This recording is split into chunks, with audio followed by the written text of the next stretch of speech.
When I first started, I lived in Egnar. I had a shop. I had a mechanic shop. And what happened was, all these miners started coming and bringing in big checks. At those times, the mining was pretty good. And the guys were getting paid pretty good compared to other jobs. And so I see all those big checks coming in. So I closed up my shop and went to start leasing mines.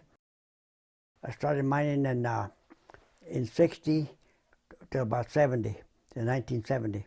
So I had mines all over. I had 33 men working under me, for me. And like I said, I had mines in over here in the Dolores Group by the river, by Egnar and Slick Rock, and then up on top by the Spud Patch, and then Bishop Canyon. Bishop Canyon, I had Summit 21, and then also I had Strawberry Roan on Bishop Canyon, and then in the Spot Patch I had the Martin #2. Your mining experience in Utah was in Lisbon Valley, is that right? It's right on top of Lisbon Valley, right in the rim of the East Canyon, East Rim, and you overseeing the Church Rock. It's right in the rim, and the name of the mine was Humbug. I mined there probably 2 years, about 2-3 years there. Do you remember when you started? What year it might have been? It was around 1965. How did you learn about that Humbug Mine? Well, I knew the people that owned it, and so I leased it up for them. Somebody else had leased it, and they couldn't make it pay, so I leased it from them, and I made it pay. I made done pretty good. Went, like I said, about 2 years in there. Mm-hmm. And 1 year we got snowed in, and we were snowed in for about 5 days. The people had stayed there during Christmas because we had a big snowstorm. And I was leasing from Climax. I mean, apparently Climax, I leased from these people, I leased from Climax. Climax used to take care of us. They'd fly over there and see how our groceries were doing, and then they sent a snowmobile, those big snowcats, and took them out to people to Monticello to get their groceries. And then they brought them back. Were they local fellas? No, they're from Dolores and here from Mancos, Cortez, and Summer Ridge, and a bunch of from the reservation, and some from Mexico. I had some from Mexico that mined for me, and they done well. They all done well, and everybody got paid the same. There's no differential on the miner, the driller, the mucker. They all got paid the same. So we never had no problem, no complaints about it. Everybody got paid the same. Do you remember what you paid them? $5 an hour. $5 an hour.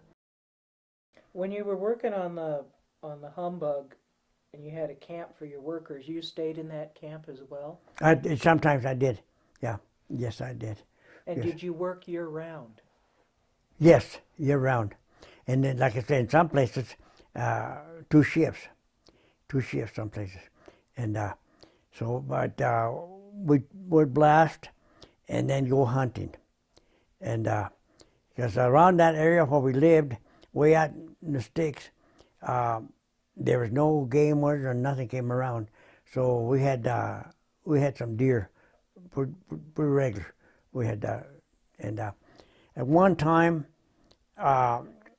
things were getting pretty rough, and we killed a deer, and we hung it up, and the game warden come around, and they saw it, and he says, "Benny, just don't waste it.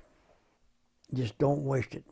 And so the men were eating deer at the time, because in the mines sometimes it gets pretty slim. They always got paid. The men got paid before I took out a penny for myself. The men always got paid, and so but I don't know.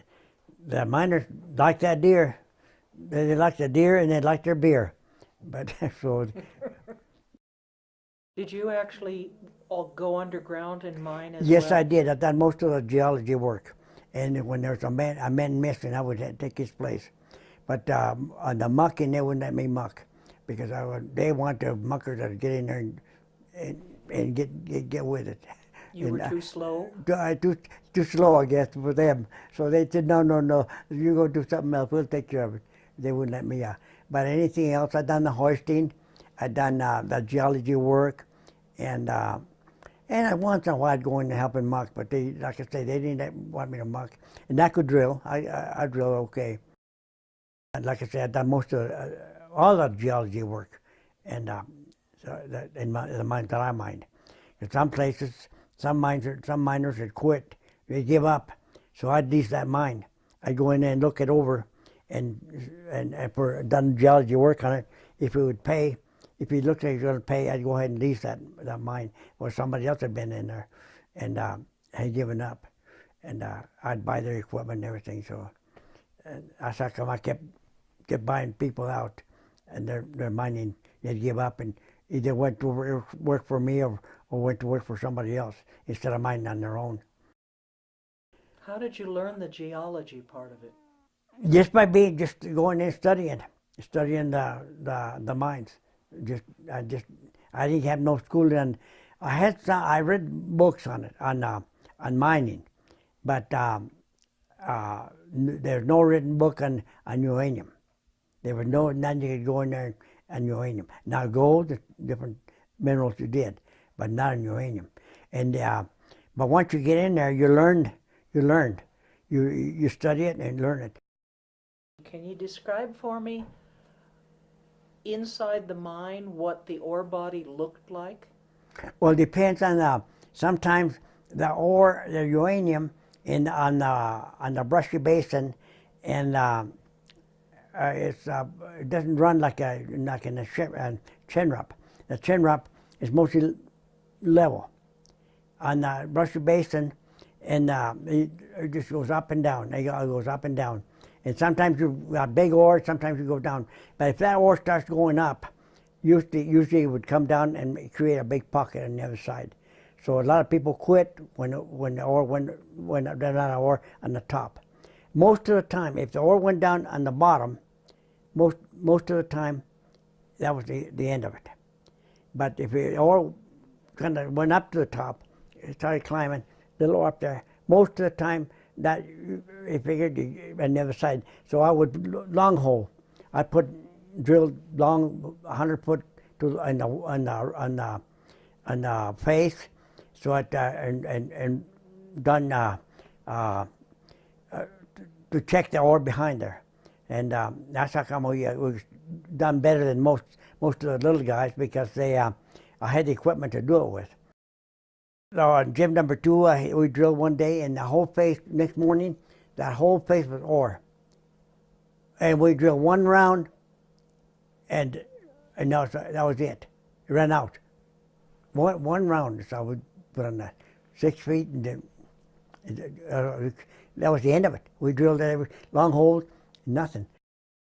I had ore that green, yellow, gray, different colors. And you never was one color. And we had some that are pure yellow. I mean yellow.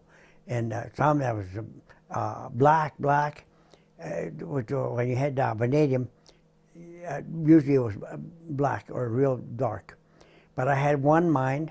It was a tree, and these people left it because it looked just like sandstone. But I checked it with my little counter, and it was good ore. So I mined that, and it was a log, and you could see the circles on the log, and it was good ore. So you had to kind of not just go by sight. You had to use these machines because they'll tell you whether it's ore or not. The mine number 2, in the spot patch, I had 5 drifts of ore. I mean, I had about like that. The ore in different directions. I don't know if it was a tree or what the deal was, but I had ore, about 3 feet of ore, 3 or 4 feet of ore in different going different directions. On the table beside you, is that a Geiger counter? Yes, that Geiger counter. That's the one I started with. That's my little machine that I started with. What did that cost you when you got it? $50. $50. Yeah, and it's a Lucky Strike. That's the first one they come out with. A Lucky Strike. Can you pick it up and show us? Okay. Yeah.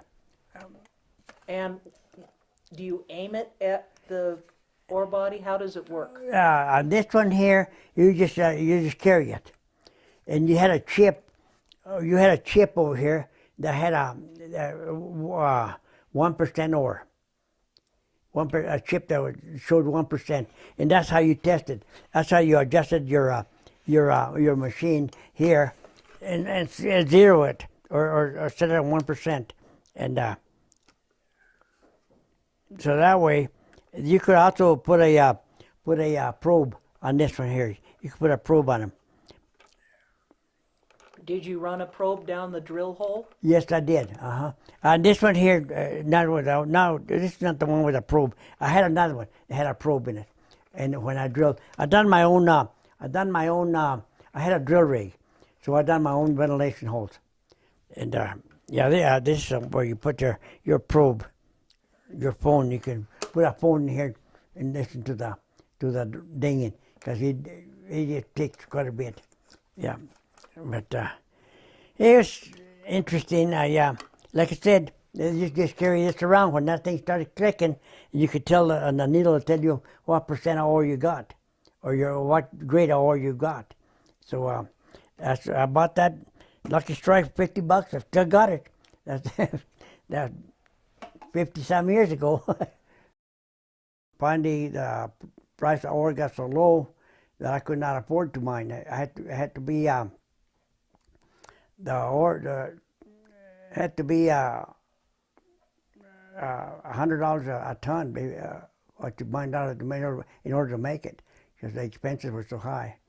So so when I couldn't make it in 1970, I just quit. I quit mining because I just could not afford it. I was the last of the little ones, of the little guys.